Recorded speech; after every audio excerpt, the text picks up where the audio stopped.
نحمده ونصلي ونسلم على رسوله الكريم أما بعد أعوذ بالله من الشیطان الرجیم بسم اللہ الرحمن الرحیم. محترم حاضرین کرام، محسن انسانیت صلی اللہ علیہ وآلہ وسلم کی سیرت طیبہ کا کوئی پہلو ایسا نہیں ہے جو عزت عظمت اور شان و رفعت کے بلند ترین مقام پر فائز نہ ہو. حقیقت یہ ہے کہ جس انسان کامل کو رب کائنات نے پیدا ہی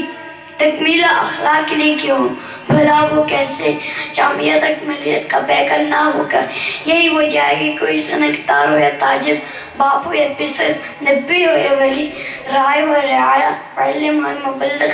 عارف ہو یا زاہد، منصف ہو یا قانون دان، شاعر ہو یا ادیب، چرواہا ہو یا غلبان، مفکر ہو یا سائنسدان، مزدور ہو یا کسان، بڑیا نشین ہو یا دربان، سبھی آپ کے سامنے زانو و تلمس تہ کرتے ہوئے نظر آتے ہیں. ایک انسان ایک کامل کے لیے لازم ہے کہ وہ ہم ترتقام گزار ہو، مشفق و مہربان ہو، ایماندار و خدمت گزار ہو، وعدے کا پکا اور بات کا سچو ہو،